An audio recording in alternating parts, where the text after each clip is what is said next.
নমস্কার বন্ধুরা, আবারও একটি নতুন ভিডিও নিয়ে আমি বৃষ্টি চলে এলাম আপনাদের মাঝে। তো আজকে যাচ্ছি আমি একটু স্টার মলে, কারণ পরশুদিন আমাদের একটা জায়গায় যাবার আছে। তো আমি নর্মালি অকেশন ছাড়া ভ্রু প্লাক করি না, আর ভ্রু প্লাক করলে স্টার মলে ট্রেন্ডের থেকেই করি। কারণ মানে আমার ভ্রুটা ভীষণ সেন্সিটিভ, তো ওনার হাতে করলেই ভীষণ ভালো হয়। তাছাড়া আমি কারোর হাতে করতে পারি না। দামটা যদিও বেশি নেয়, তবে ঠিক আছে, ভালো করলেই হলো। কারণ অকেশন ছাড়া তো করা হয় না, যেহেতু ঘুরতে যাচ্ছি তাই করতে এসেছি। তো আমি ওর কাছেই ভ্রু প্লাকটা করি। আর আমার মোটা আইব্রু ভীষণ ভালো লাগে। তো তাছাড়া আমার একটু শর্ট কুর্তি কেনার কথা ছিল, তাই প্রথমে আমি বাজার কলকাতা ঢুকে পড়লাম। তো কয়েকটা ট্রায়ালও দিয়েছি, ভালো লাগেনি। একটা ট্রায়াল দিয়েছি, সেটার দামটা অনেকটাই বেশি ছিল, তাই নেইনি। এই সবগুলো আমি ট্রায়াল দিয়েছি, তারপর দেখছিলাম, অনেকটা সময় ধরে ঘুরে ঘুরে দেখছিলাম।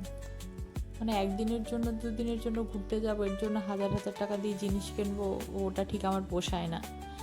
তাই আমি ম্যাক্সে গেলাম। জানি বাজার কলকাতায় দাম কম, কিন্তু ম্যাক্সে ভাবলাম দেখি, যদি ভালো লাগে তাহলে নেব। আর সব থেকে বড় কথা হচ্ছে কি, তার আগে বলে নিই, আমি বেরোবো ভাবছিলাম, কিছু কিনিনি, ভ্রু প্লাক করে বেরিয়ে যাবো ওগুলো দেখে ভাবছিলাম। কিন্তু এমন ঝড় বৃষ্টি শুরু হলো, মানে বেরোনোর কোনো উপায় নেই। যাই হোক, আমি ঝড় বৃষ্টিতে প্রায় টানা 1.5 ঘন্টার মতো আটকা পড়েছিলাম। ম্যাক্স, প্যান্টালুন সব জায়গায় আমি ঘুরে ঘুরে দেখলাম, কিন্তু যেগুলো পছন্দ হয় সেগুলোর দাম অনেকই বেশি থাকার কারণে আমি কিনতে পারিনি বা কিনিনি বলতে পারো। তো মাঝখানে আমার হাজব্যান্ড ফোন করে বলছে, সে সকালে 2টো রুটি খেয়ে বেরিয়েছো, যাও তুমি ফুড কর্নারে যেয়ে কিছু একটা খেয়ে নাও, আমি তো কার্ড দিয়েই দিয়েছি। কিন্তু যা হয় আর কি, মেয়ে হাজব্যান্ডকে ছাড়া তো কখনো খাইনি, তার মধ্যে আবার ভালো মন্দ, তাই আর কি গলা দিয়ে নামবে না, তাই আর খাইনি। ওই ঝড় বৃষ্টির মধ্যে ওয়েট করে বেরিয়ে গেছে। বারবার ফোন করে বলছিল, যাও কিছু খেয়ে নাও, না খেয়ে দিব না। কিন্তু আমি ওর কথা শুনিনি। আসলে ও আসলে খেতাম, ও আর মেয়ে আসলে খেতাম।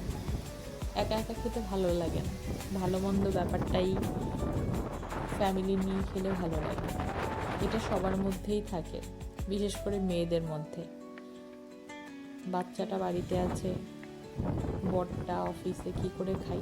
যাই হোক, ভালো লাগছিল, কিন্তু ওয়েদারটা খুব সুন্দর ছিল।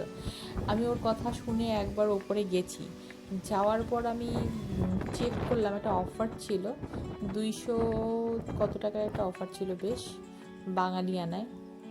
তো ওটা অফারটা নেই, সেটা এখন 400 টাকার কাছাকাছি থালি হয়ে গেছে। আমি এমনিতেও খেতাম না, দাম দেখে আরও নিচে চলে এসেছি। কি আর করা যাবে। ওয়েদারটা জাস্ট দেখো,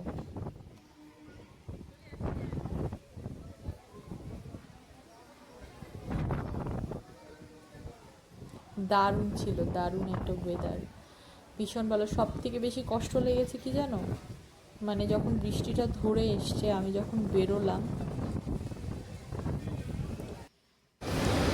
মানে একটা বাসও পাইনি। এই দেখো, আমি চেক করতে এসেছিলাম কম দামে পাওয়া যায় কি না। একজনের জন্য এখন 400 টাকাতে আমি থালি নিয়ে, তাও হাজব্যান্ড আসেনি, মেয়ে আসেনি, খেতে বসবো, মানে মনটা সায় দিল না। তো যখন দেখলাম বৃষ্টিটা ধরে এসছে, তখন আমি নিচে গেলাম।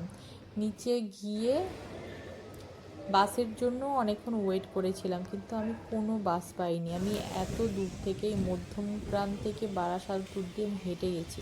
আমার হাঁটার যদি অভ্যাস আছে, অভ্যেস যতই থাকুক না কেন, মানে তখন আর ভালো লাগছিল না, অনেকক্ষণ ধরে আটকা পড়েছিলাম, আমার বসার কোনো জায়গা ছিল না। যাই হোক, বাড়ি ঢুকে আমি রান্না করে যেহেতু যাইনি, আমার পান্তা ভাত ছিল, বাসি ডাল ছিল, আর পুঁই শাকের সবজি ছিল, সেটা দিয়ে আমি পেট ভরে ভাত খেয়ে একটা ঘুম দিয়েছি।